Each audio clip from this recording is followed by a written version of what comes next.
Je suis le professeur Bruno Vella, je suis professeur de médecine interne et gériatrie et je suis le responsable du Gérontopole de Toulouse, centre collaborateur de l'OMS sur la fragilité.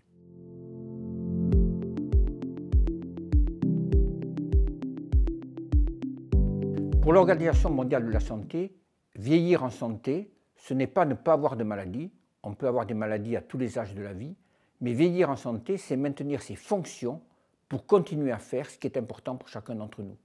Vous allez avoir un senior qui s'occupe d'un commerce, qui veut continuer à travailler pour le transmettre à ses enfants. Vous pouvez avoir une autre personne plus âgée qui veut pouvoir aller au mariage de sa petite fille qui est à l'autre bout de l'Europe. On va l'aider à pouvoir faire ce qui est important pour elle. Donc vieillir en santé, c'est continuer à faire ce qu'on a envie de faire, ce qui est important pour chacun d'entre nous.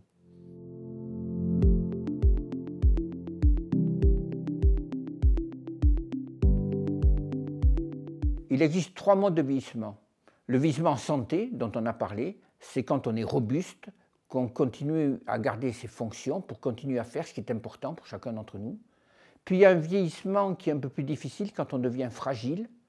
Les personnes fragiles, c'est des personnes qui commencent à avoir une lenteur de la marche, qui ont une perte de poids involontaire, qui ont une grande fatigabilité.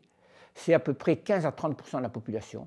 Et puis après, il y a les personnes dépendantes. Les personnes dépendantes, c'est celles qui vivent en maison de retraite ou au domicile, mais qui ont besoin d'aide pour les actes quotidiens de la vie. Et donc, il y a ces 3 catégories de vieillissement. Ce qui est essentiel, c'est de rester robuste, d'essayer de prévenir la fragilité, et chez les fragiles, d'essayer de prévenir la dépendance. Après, si malheureusement quelqu'un est dépendant, il faut s'en occuper, comme à tous les âges de la vie.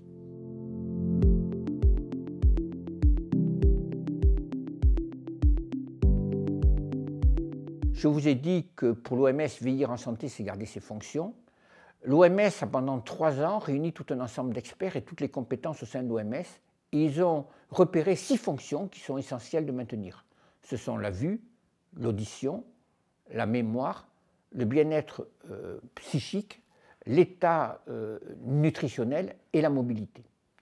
Donc ce qui est important, c'est de pouvoir maintenir ces fonctions. Donc il va falloir pouvoir les mesurer, les auto-évaluer dans le cadre d'une médecine participative. Il faut que chacun connaisse les fonctions pour les maintenir le plus longtemps possible. Et on s'aperçoit qu'on peut avoir une baisse de ces fonctions qui est rapide, qui peut apparaître dès la cinquantaine sans qu'on s'en rende compte, puis qui peut devenir ensuite de plus en plus important. C'est un peu quand on descend un escalier. C'est plus facile de remonter la première marche que de remonter l'ensemble de l'escalier. Donc le but de maintenir ces fonctions, c'est de les évaluer, de rester toujours en haut de l'escalier et de remonter les marches dès qu'on en a baissé une.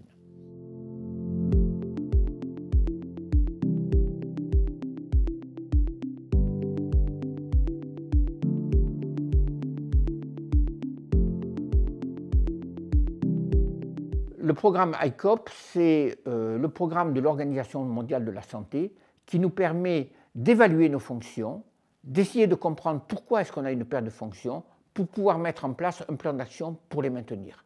Donc c'est un programme qui est recommandé par l'OMS, qui est passé donc devant toutes les échelles de validation de l'OMS, et c'est un programme qu'il nous faut implanter en France et dans le monde. C'est ce qu'on fait actuellement, et actuellement en Occitanie, nous suivons déjà près de 18 000 seniors. Le but du programme ICOP de l'OMS, c'est de prévenir de 15 millions le nombre de dépendants dans le monde. Si on considère que la France, on est 1% des seniors, ça fait à peu près 150 000 dépendants en moins d'ici 2025. Et si on considère que l'Occitanie, on est 10% de la France, c'est 15 000 dépendants en moins. 150 000 dépendants en moins, ce serait 1800 maisons de retraite qu'on n'aurait pas besoin de créer. Donc c'est un enjeu essentiel, d'où l'importance de ce programme sur lequel on travaille tous ensemble.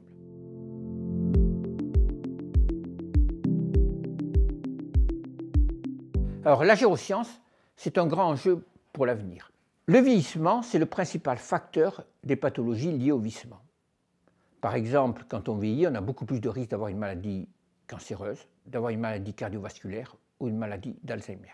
On le sait depuis longtemps que le vieillissement, c'est le principal facteur de risque, mais pendant longtemps, on a dit que c'est quelque chose qui est non modifiable. Tout simplement parce qu'on a confondu le vieillissement avec notre âge. Notre âge civil, notre âge chronologique. Quelqu'un qui a 40 ans, ça veut dire qu'il a passé 40 ans sur Terre. Quelqu'un qui a 80 ans, ça veut dire qu'il a passé 80 ans sur Terre. Mais ça n'explore pas du tout notre âge biologique. D'où l'intérêt maintenant, avec les progrès de la science et de la biologie, de pouvoir mesurer le véritable âge biologique. Et quand on sera capable de mesurer l'âge biologique, comme tout marqueur, on verra des sujets qui ont un âge biologique anormalement élevé. Et là, il faudra qu'on puisse agir pour le rétablir et retarder l'apparition de ces pathologies liées à l'avance en âge. Donc ça va être une révolution considérable de la médecine qui est à notre portée de main, et ça va être l'étape numéro 2 d'ICOP. C'est-à-dire dans ICOP, dans un premier temps, on évalue nos fonctions, on les maintient le plus haut possible et on essaie de les rétablir, mais dans l'avenir, on aura des thérapeutiques qui vont nous aider par une meilleure compréhension du rôle du vieillissement dans cette perte de fonction grâce à la gyroscience.